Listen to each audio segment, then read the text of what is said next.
Bismillahirrahmanirrahim, nahmaduhu wa nusalli ala rasulil karim, amma ba'd. Estamos no ano 5 da Hégira, 5 anos, já estamos no 5º ano depois do profeta sallallahu alaihi wasallam ter chegado a Medina, e é ali que acontece uma expedição durante este ano, conhecida como a expedição de Muraisi, e há quem chama de Banu Mustalik. Banu Mustalik era uma tribo que vivia perto de um lago chamado Muraisi, a sul da cidade de Medina Munawwara. Basicamente ficava entre Meca e Medina, mesmo praticamente no meio do caminho. Esta tribo tinha uma aliança curiosa com o avô do profeta de Allah sallallahu alaihi wasallam, chamado Abdul Muttalib, ou seja, nos tempos antigos. E na batalha de Uhud eles ficaram ao lado dos Quraishitas. A razão para isso deve ser que, com os muçulmanos na parte norte do país, as caravanas tinham muitas dificuldades de virem do sul para norte e de norte para sul, e por essa razão esta tribo de Banu Mustalik, ficando no meio, ficaram bastante prejudicados com a falta de caravanas que subia e descia. E por essa razão eles apoiaram os Quraishitas na batalha de Uhud, e passado esse 1 ano e meio, o seu líder, Harith bin Abi Dirar, planeou fazer uma ofensiva à cidade de Medina para aproveitar o facto de os muçulmanos terem perdido em Uhud e também, de uma certa maneira, para tentar acabar com o problema, porque eles, com este problema entre os muçulmanos e os Quraishitas, eles no meio estavam a ser altamente prejudicados, porque economicamente, como eu disse, as caravanas não conseguiam subir de cima para baixo. As notícias chegam até ao profeta de Allah sallallahu alaihi wasallam, através de alguns espiões que andavam no deserto, e o profeta primeiro quer confirmar essa notícia, que Banu Mustalik quer realmente fazer uma ofensiva a Medina, e envia um discípulo chamado Buraida bin Hasib, que vai fingir que é um beduíno, e vai ter com eles, e de uma certa maneira vai perguntar que eu realmente estou interessado, ouvi dizer que vocês vão fazer um ataque e tudo mais, e com isso eu estou interessado para trabalhar convosco, e com essa brincadeira ele consegue perceber que na realidade a ofensiva é real. Ele à noite volta para Medina Munawwara, e conta ao profeta que realmente eles querem mesmo atacar. O profeta logo no dia a seguir faz um ataque surpresa, levando consigo 700 homens, e sabendo praticamente que vamos apanhá-los de surpresa. Aliás, era tão fácil essa vitória que pela primeira vez os hipócritas, aqueles homens que viviam em Medina, não tinham convertido ao Islão, mas de nome. Na realidade eles tinham convertido para criar problemas, para tentar saber os segredos dos muçulmanos. Eles são chamados al-munafiqun, os hipócritas. Até esses hipócritas que nas primeiras 2 batalhas cobardemente tinham fugido, nesta batalha estiveram presentes, porque sabiam que realmente isso ia ser uma vitória muito fácil. Eram 700 homens, e provavelmente deve ter sido no ano 5 da Hégira, não temos os registros específicos, mas tudo aponta que realmente foi neste ano 5. Como vos disse, a batalha correu perfeitamente bem, não houve batalha, aliás, quase não houve nenhuma. Banu Mustalik era uma tribo muito forte, eles tinham um dos grandes ídolos pagãos, que era o ídolo Manat. Portanto, isso, normalmente quem tinha os grandes ídolos, como Meca também tinha um grande ídolo, mostrava a força que eles tinham economicamente dentro do país, e dizem que no ano 5, no mês 8, Muhammad apanha os despercebidos, tanto que quando ele chega lá, os pastores estão a sair para pastar, portanto ninguém estava à espera de uma ofensiva surpresa de Muhammad, e chegam lá e, de uma certa maneira, eles rendem-se sem qualquer batalha, e Muhammad consegue, os muçulmanos, através do profeta sallallahu alaihi wasallam, conseguem levar prisioneiros todos que estavam naquela cidade.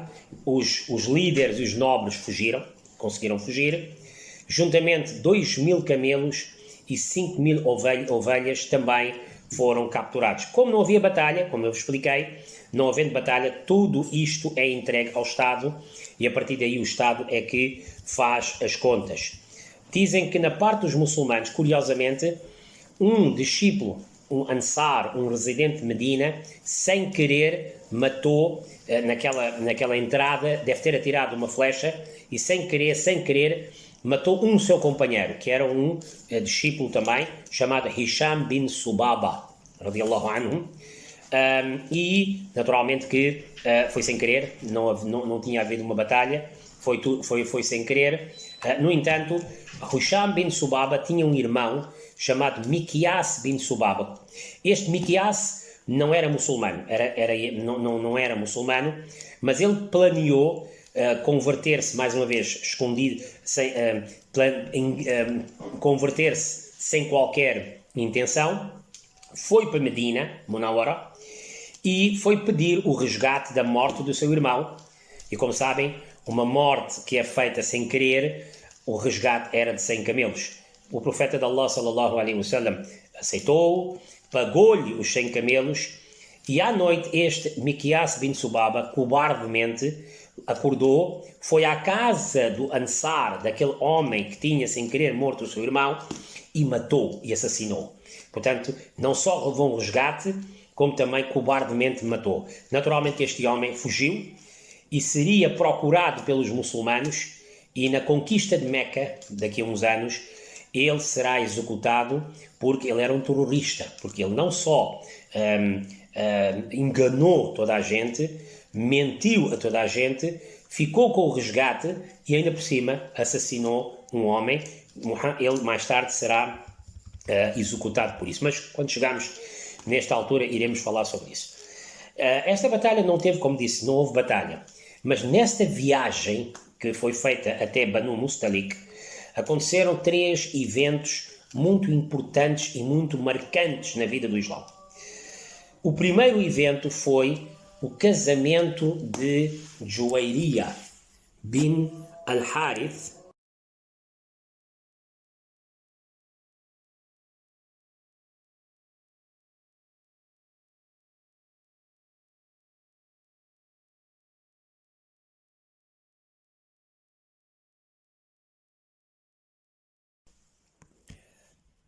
Juwayriya bint al-Harith, ela era filha do chefe Harith ibn Abi Dirar.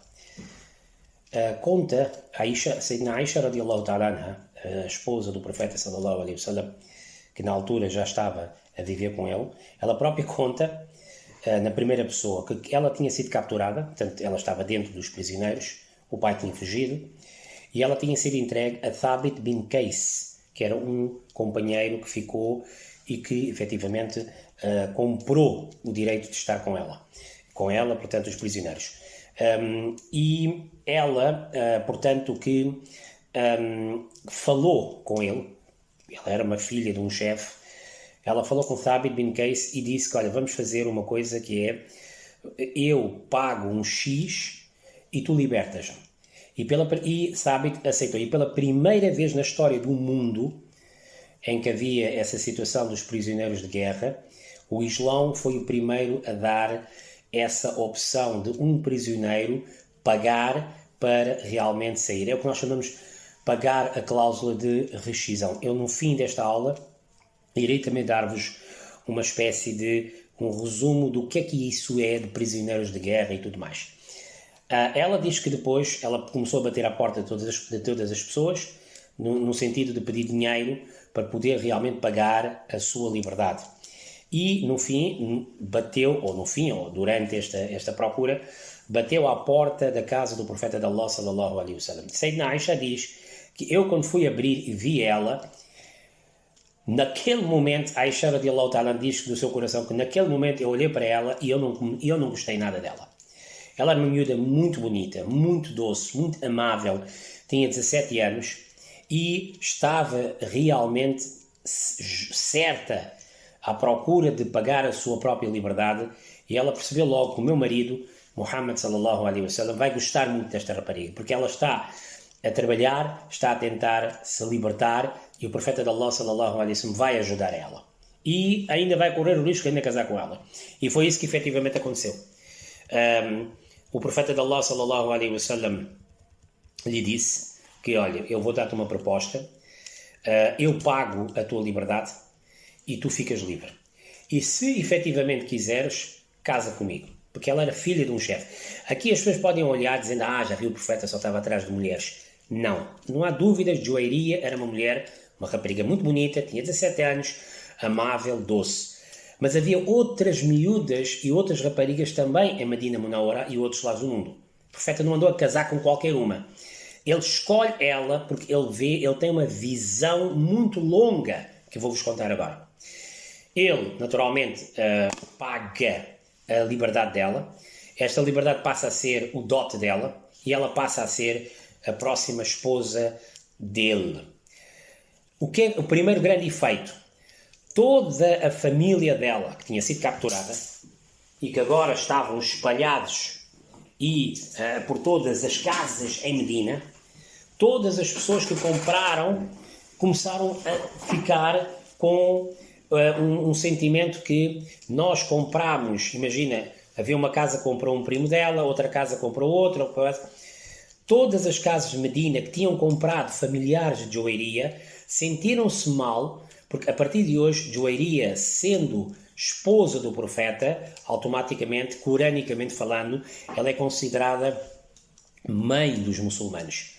E por essa razão ninguém queria mais ter na sua casa um prisioneiro que fosse familiar dela. Por essa razão, todo o mundo libertou a família toda. Portanto, todas aquelas centenas de pessoas que vieram prisioneiras, por serem familiares de Juwayriya, foram libertadas automaticamente e passaram a ser todas livres, sem qualquer tipo de prisioneiro, sem qualquer tipo de carregamentos. Número 2. Harith, mais tarde, passado uns dias, volta com alguns nobres dele e volta para pagar o resgate da sua filha. Ele não sabia o que tinha acontecido. Muhammad sallallahu alaihi wasallam diz que não há problema nenhum, a Juwayriya está livre, pode fazer o que ela quiser e mais, se ela quiser ir embora também pode ir. Muhammad sempre, no seu nível pessoal, sempre foi um homem deste carisma.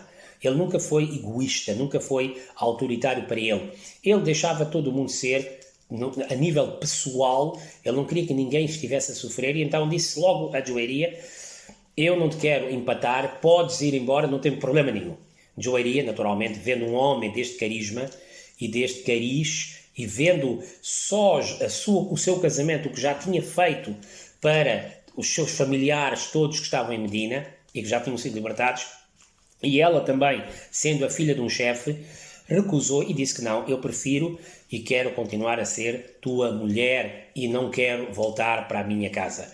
Vendo isto, o pai dela, Harith, e vendo só o casamento, ou seja, o respeito que Muhammad deu à sua filha ao casar com ela, libertar a ela e com isso libertar todos os familiares que estavam lá, ele próprio sentiu-se envergonhado com o que tinha feito pela sua tentativa de ataque e por ter vindo até aqui e pediu desculpa e fez a shahada e passou a ser muçulmano e com isso toda a tribo atrás converteu-se ao Islão e Muhammad até foi mais longe dizendo, vocês podem voltar para casa e todos os camelos que nós levámos, aqueles animais 2000 são vossos, todas as vossas ovelhas são para vocês, todo o dinheiro que a gente levou é vosso, todas as pessoas podem ir, ou seja, eles chegaram todos a Medina Munawwara como prisioneiros e acabaram por voltar para a sua cidade como muçulmanos, com toda a dignidade e naturalmente Juwayriya passou a ser esposa do profeta e ela ficou com o profeta.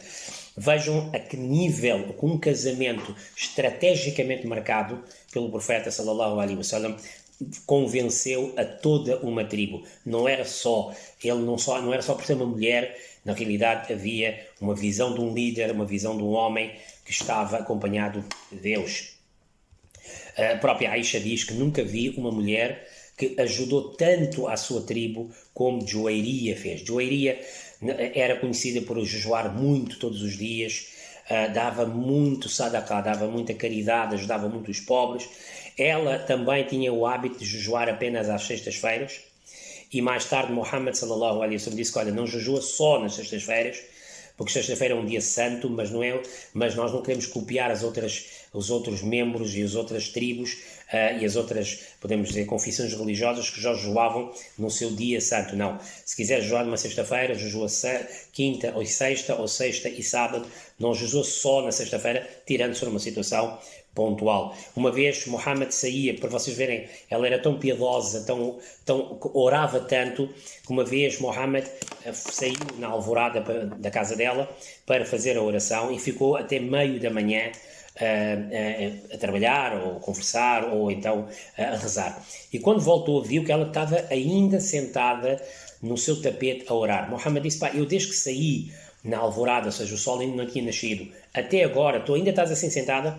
E ela disse sim. E Muhammad disse: olha, vou-te dar uma coisa, que se tu rezares, vai valer todas essas horas de oração. Portanto, uma coisa mais breve e mais fácil para ti, reza Subhanallahi a'adada khalqihi wa zinata arshihi wa rida nafsihi wa midada kalimatihi, que é o que está, portanto, neste vídeo que está no vosso screen principal, que basicamente é: glorificado seja Deus pelo número da sua criação, pela beleza do seu trono, pelo seu prazer e pela, portanto, a tinta das suas palavras, ou o alcance das suas palavras. Isto realmente, quem reza isso de manhã, é como se tivesse rezado durante muito tempo, porque é uma prece muito profunda.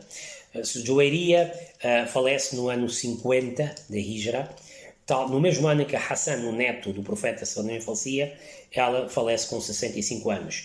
Falando só um bocadinho sobre os prisioneiros, para vocês terem uma ideia, nós iremos falar também mais a fundo nas outras aulas, mas a única coisa que o Islão permite, a única coisa que o Alcorão permite, é que aquelas pessoas que foram capturadas, o inimigo, ou seja, quando nós vamos para uma batalha, e para ver uma batalha tinha que ser uma batalha de um soberano, de um povo soberano que escolheu o seu rei, um califato, como deve ser, que hoje em dia infelizmente não há.